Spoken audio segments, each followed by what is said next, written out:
When I tell y'all God really provides for his children, okay then. Let's get my hair loosed out while I tell y'all about a situation where God showed himself real to me not once, but twice. At the perfect time. This story is one that still makes me smile and praise to this day. This happened about 2 years ago. I think it was January 2023. That might have been 2024.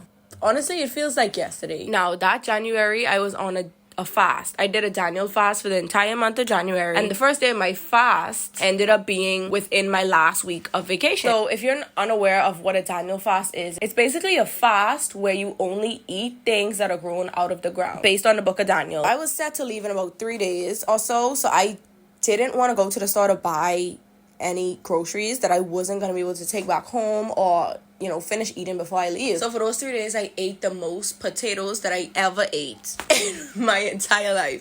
I roasted it, I fried them, I had a lot of the potatoes, okay? Fast forward now, the day before I am set to leave, I get a call saying that due to weather, my flight, basically they pushed my flight back another day. Mind you, I am somewhere where I have to take connecting flights. And on top of that, I have to get back to work. So all of this stuff running through my mind, and I'm like, okay, I'm grateful because obviously, the weather's bad. I don't want to go up there and then something go wrong. If God has it so that the flight is delayed, then the flight is delayed, period. But our human brains still worry and still feel the need to find solutions. Anyway, so I'm here overthinking, trying to figure out what I'm gonna do, blah, blah, blah, blah, blah. That was just a waste of time because God stepped in no time, okay? After I got that call, they told me that they would, call me back and let me know the time my new flight leaves and other details about the flight. I get a call back about an hour later. This new flight has no seats. So at this point, I didn't even let her finish before. My mind didn't even let her finish before it just started to spiral. I was literally about to have a panic attack because, I have to leave. What are you talking about? Before my mind could really get the best of me, the lady went on to say, except one seat. So I'm like, okay. And it's first class. So I was like, okay. It was all, fun and games, but I had already counted myself out for that first class seat. Honestly. I'm thinking she's about to tell me that I have to pay a certain, amount for the change in seat, da-da-da-da-da. Oh, ye of little faith. God's favor was evident. Y'all, I didn't have to pay $1. I didn't have to pay $1. I was already expecting to tell her, hey, we're going to have to do the following flight because I know that it would be a serious upcharge. The lady told me that it's no charge. Period. Clock that. The favor of God. I had seat 1A, the very first seat in first class. But y'all, God didn't just show up once. He was not done. He was not done. This was one of those vacations where I splurged, okay? I ended up spending way more than I was supposed to. Thank Jesus for grace. When they say Bahamians only really ready to go back home when they run out of money? That was me. Yeah. I had already made up in my mind that I wasn't spending any more money unless I absolutely, life or death, absolutely, most definitely had to.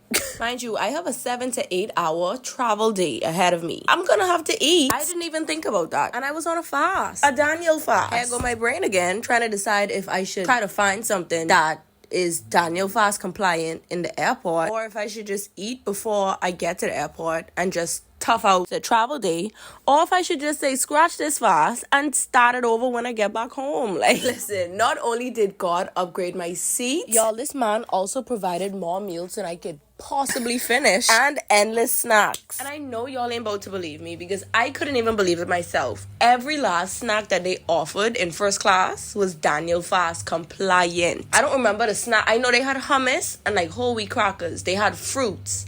They didn't have no cheese. They didn't have no meat. They didn't have I was just considering breaking my fast. But now I'm trying to figure out how I'm going to finish all this food. The airline gave me meal vouchers for the inconvenience. And on top of that, I was able to find a strictly vegan place with amazing food. The most delicious quinoa bowl. It was so good. God literally said, keep your pledge, remain committed to your fast, and I will deal with the rest. During that time, felt like the worst time to possibly start that fast. God stepped in and literally made a way. Something that I thought was almost impossible, because you don't see airlines just randomly giving people booking economy a first class seat. But God shows up and out for his children, and he's always on time. God is always on time. 1 Peter 5 verse 7 encourages us to cast all our anxieties on God. cast all our anxieties on Jesus. Not some, all, because he cares for us. That's not the first, and I'm sure it's not going to be the last time that God proved to me how much he cares for us. Times that we feel like we're alone, times that we feel like giving up, he swoops in right in time. I don't know. Listen, even in times when it may feel like you're alone, you're not. God is walking with us every single step of the way. So if you've made it this far through the video, this is your reminder that Jesus is for us. Okay? The Lord will come through at the perfect time, every time.